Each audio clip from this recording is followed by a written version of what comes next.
ശ്രീ ഷാജർ ഖാൻ, താങ്കളോടാണ് ചോദ്യം. ഷാനി, എന്നോടാണോ? അല്ല, ഇവിടെ സ്വാശ്രയ പ്രശ്നത്തിന് ഒരു പരിഹാരം ഉണ്ടാകാൻ പോകുന്നില്ല. വിദ്യാഭ്യാസ കച്ചവടം പൂർവാധികം ശക്തമായി മുന്നോട്ട് പോകുന്ന സാഹചര്യമാണ് ഇപ്പോൾ നിലവിലുള്ളത്. അതിനുള്ള വഴി തുറന്നു കൊടുത്തിരിക്കുകയാണ്. ഇപ്പോ ഇവിടെ പറയുകയുണ്ടായി, പ്രതിപക്ഷത്തിന്റെ വിജയത്തെക്കുറിച്ച് പറയുകയുണ്ടായി. ഈ സമരത്തിലൂടെ അവർക്കൊരു ജീവവായു തിരിച്ചു കിട്ടിയിരിക്കുന്നു. ഭരണപക്ഷത്തെ അടിക്കാനുള്ള ഒരു വടിയാക്കി ഉപയോഗിക്കാൻ കൊടുത്ത ഒരു നല്ലൊരു സുവർണ അവസരമാണ്. ആ വടി അവർ ഉപയോഗിച്ചിരിക്കുന്നു. അതിന്റെ വിജയം UDF-നുണ്ട് എന്ന് പറഞ്ഞു. പക്ഷേ ഇവിടെ സംഭവിച്ചിരിക്കുന്നത്, ഈ വർഷങ്ങളായി നടന്നു വരുന്ന വിദ്യാഭ്യാസ കച്ചവടം കൂടുതൽ ശക്തമായ വിധത്തിൽ മാനേജ്മെന്റുകൾക്ക് നടത്താനുള്ള ഒരു അവസരം ഉണ്ടാക്കി കൊടുത്തിരിക്കുകയാണ്. LDF-ന്റെ നയം, സ്വാശ്രയ വിദ്യാഭ്യാസ നയം എന്ന് പറയുന്നത് UDF-ന്റെ സ്വാശ്രയ വിദ്യാഭ്യാസ നയം തന്നെയാണ്. പക്ഷേ ആ നയം ഇത്രയും ഭീകരമായ, ജനാധിപത്യ വിരുദ്ധമായ രീതിയിൽ ശ്രീ പിണറായി വിജയനെ പോലൊരു മുഖ്യമന്ത്രി അദ്ദേഹത്തിന്റെ തറവാട്ട് സ്വത്ത് പോലെയാണ് സംസാരിക്കുന്നത്. ഇന്നലെ അദ്ദേഹം എന്താ പറഞ്ഞു, എനിക്ക് ഒറ്റ വാക്കേ ഉള്ളൂ, ഞാൻ പറഞ്ഞാൽ അത് മാറ്റില്ല.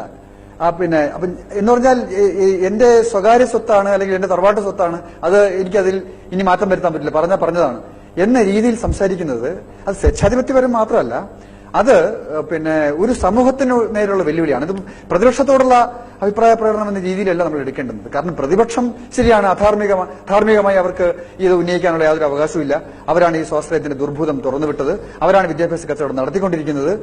ഇവർക്ക് ഇപ്പോൾ ഈ സമരം നടത്തുന്നത് പോലും ഈ സ്വാശ്രയ വിദ്യാഭ്യാസ കച്ചവടം അവസാനിപ്പിക്കണമെന്നുള്ള ആത്മാർത്ഥമായ ലക്ഷ്യത്തോടെ അല്ല. ഇതൊക്കെ നമുക്ക് എല്ലാവർക്കും അറിയാവുന്ന കാര്യമാണ്. രാഷ്ട്രീയ ലക്ഷ്യം മാത്രമേ ഉള്ളൂ. പക്ഷേ ആ പ്രശ്നത്തെ സംബന്ധിച്ച് ഒരു ചർച്ചയ്ക്ക് എടുക്കുമ്പോൾ അതിനോട് എടുക്കേണ്ട സമീപനം എന്താണ്? പ്രത്യേകിച്ചും ഒരു ഇടതുപക്ഷം എന്ന് വിളിക്കപ്പെടുന്ന ഒരു പാർട്ടി നയിക്കുന്ന ഒരു ഗവൺമെന്റ്, ആ ഗവൺമെന്റിന്റെ പ്രതിനിധി ഇതേപോലൊരു വിഷയത്തിൽ അഭിപ്രായം പറയേണ്ടത് ഇങ്ങനെയാണോ? മാടമ്പിമാര് പറയുന്ന പോലെ, അല്ലെങ്കിൽ വിദ്യാഭ്യാസ കച്ചവടക്കാരുടെ മുഴുവൻ അപ്പോസ്തലനായി നിന്നുകൊണ്ട് സംസാരിക്കുക എന്ന് പറഞ്ഞാൽ അത് കേരള സമൂഹത്തിന് അപമാനകരമാണ് എന്ന് പറയാതിരിക്കാൻ നിർവാഹമില്ല. ഇപ്പൊ ഇവിടെ ബിജു പറഞ്ഞുകൊണ്ടിരിക്കുന്നത് വേറെ കാര്യങ്ങളാണ്. കോൺഗ്രസ് ചെയ്ത അഴിമതിയെക്കുറിച്ചാണ് പറഞ്ഞുകൊണ്ടിരിക്കുന്നത്. ശരി, ആ അഴിമതിയും ആ വിദ്യാഭ്യാസ വിരുദ്ധ പ്രവർത്തനങ്ങളും നടത്താനാണോ LDF-നെ അധികാരത്തിൽ കൊണ്ടുവന്നിരിക്കുന്നത്?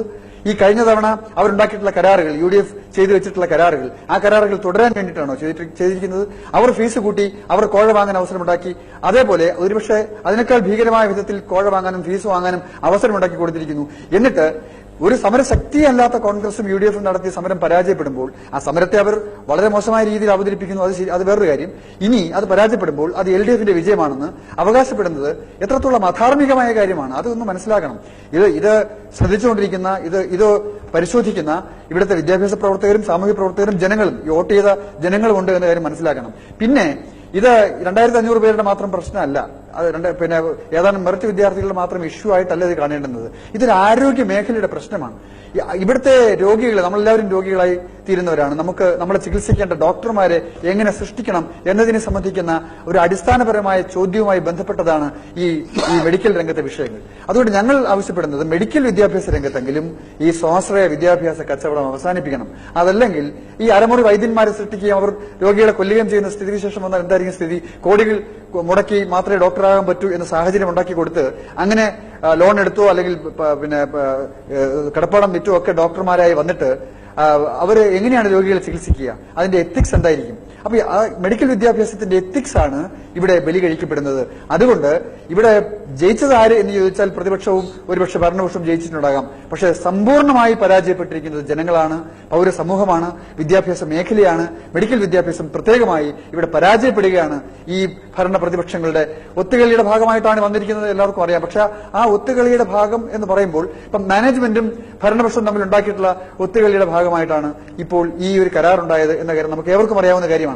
പക്ഷേ അവസാനം നടന്ന നാടകം, മുഖ്യമന്ത്രി ഒരു ചർച്ചയ്ക്ക് വിളിക്കുന്നു. ചർച്ചയ്ക്ക് വിളിച്ചിട്ട് നിങ്ങൾ കുറയ്ക്കാൻ തയ്യാറുണ്ടോ എന്ന് ചോദിക്കുന്നു. അതെന്തൊരു അപഹാസ്യമായ രീതിയാണ്.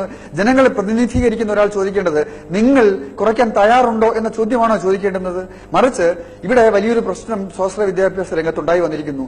ഈ ഒരു ഫീസ് കുട്ടികൾക്ക് താങ്ങാനാവുന്നതല്ല, അതുകൊണ്ട് കുറയ്ക്കണം, അതാണ് ഞങ്ങളുടെ അഭിപ്രായം. നിങ്ങളുടെ അഭിപ്രായം എന്താണ് എന്നല്ലേ ഏതെങ്കിലും അളവിൽ ജനാനുകൂലമായ ഒരു സമീപനമുണ്ടെങ്കിൽ ഒരു മുഖ്യമന്ത്രി പറയേണ്ടുന്നത്? അതാണോ പറഞ്ഞിരിക്കുന്നത്? ശൈലജ ടീച്ചറോട് ചോദിക്കുകയാണ്, എന്തിനാണ് ഇവർ വിളിച്ചുകൊണ്ട് വന്നിരിക്കുന്നത് എന്ന് ചോദിക്കുകയാണ്. ഇപ്പൊ ഇതെല്ലാം കണ്ടുകൊണ്ടിരിക്കുന്ന നമ്മൾ എന്താ വിഡ്ഢികളാണോ? ഈ രാജ്യത്തെ ജനങ്ങൾ എത്ര അപമാനകരമായ ഒരു സാഹചര്യത്തിലൂടെയാണ് നമ്മൾ കടന്നു പോകുന്നത് എന്ന് പറയാതിരിക്കാൻ നിർവാഹമില്ല ഈ വിഷയത്തിൽ. നഷ്ടം കുട്ടികൾക്ക് 3 ലക്ഷം ബിജു പറയുന്നത് ആന മണ്ടത്തരമാണ്. കാരണം ഫീസ് ഇത്ര കൂട്ടണമെന്ന് സുപ്രീം കോടതി ഹൈക്കോടതി പറഞ്ഞിട്ടില്ല. ഫീ റെഗുലേറ്ററി കമ്മീഷനുമായിട്ട് ചേർന്നാണ് ചെയ്യേണ്ടത്. അത് കേരളത്തെ സംബന്ധിച്ച് കേരള ഗവൺമെന്റിന്റെ സമീപനവുമായിട്ട് ബന്ധപ്പെട്ടാണ്, അവരുടെ നിലപാടുമായിട്ട് ബന്ധപ്പെട്ടാണ് അത് എടുക്കുന്നത്. പൊതുവായി ഒരു സമീപനം, ഒരു നിയമപരമായിട്ടുള്ളത് ഇത് സംസ്ഥാനത്തെ സംബന്ധിച്ചിടത്തോളം എങ്ങനെ വേണം എന്നതിനെ സംബന്ധിക്കുന്ന പൊതുവായ ഗൈഡ് ലൈൻസ് മാത്രമേ ഉള്ളൂ. അത് കഴിഞ്ഞ UDF ഗവൺമെന്റ് ആകട്ടെ LDF ഗവൺമെന്റ് ആകട്ടെ, കഴിഞ്ഞ UDF ഗവൺമെന്റും വാസ്തവത്തിൽ 10% വെച്ച് മുൻകൂറായി ഫീസ് എല്ലാ വർഷവും കൂട്ടിക്കൊടുക്കാം എന്നൊരു കരാറുണ്ടാക്കി വെച്ചിരിക്കുകയല്ലേ. അത് തന്നെ എത്ര ജനാധിപത്യ വിരുദ്ധമാണ്. അങ്ങനെ എന്തിനാണ് തീരുമാനിക്കുന്നത്?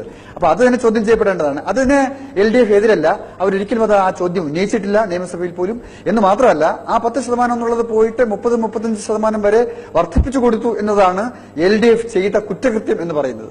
അപ്പൊ അതിന് ആ കാര്യത്തിൽ ഇപ്പോൾ ഹൈക്കോടതിയിലും സുപ്രീം കോടതിയിലും കേരള ഗവൺമെന്റ് ഈ വർഷം എടുത്ത നിലപാട് എന്താണ്? അഡ്വക്കേറ്റ് ജനറൽ എടുത്ത നിലപാട് പരിശോധിച്ചാൽ നമുക്ക് മനസ്സിലാക്കാൻ കഴിയും അവിടെ മാനേജ്മെന്റുകളുമായിട്ടുള്ള കള്ളക്കളി ഉണ്ടായിരുന്നു എന്നതുകൊണ്ടാണ്.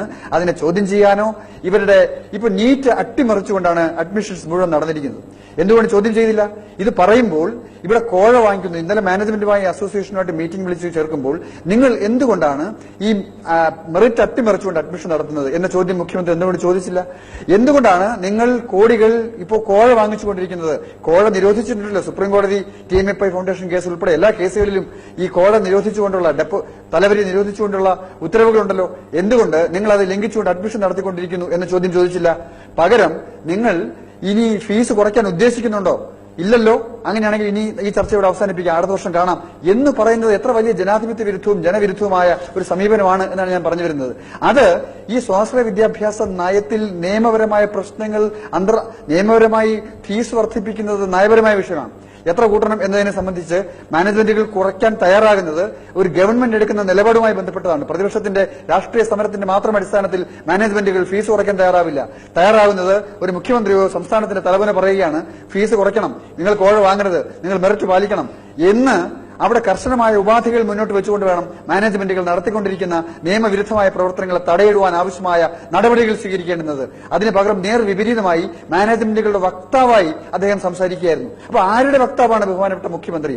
നമ്മൾ അത്ഭുതപ്പെടുകയാണ്. നമ്മൾ ഇപ്പം നിയമസഭയിൽ അദ്ദേഹം എന്ത് വിശദീകരണം കൊടുത്താലും ശരി, അവിടെ പ്രതിപക്ഷത്തോട് വാക്പയത്തിൽ പ്രതിപക്ഷത്തെ രാഷ്ട്രീയമായി പരാജയപ്പെടുത്താൻ അവതരിപ്പിക്കുന്ന വാദഗതികൾ എന്ത് തന്നെയാണെങ്കിലും ശരി, അതല്ലല്ലോ വസ്തുത. വസ്തുത എന്ന് പറഞ്ഞാൽ എടുത്തിരിക്കുന്ന നിലപാടാണ്. ആ നിലപാട് അധാർമികമായ നിലപാടാണ്, വിദ്യാഭ്യാസ വിരുദ്ധമായ നിലപാടാണ്.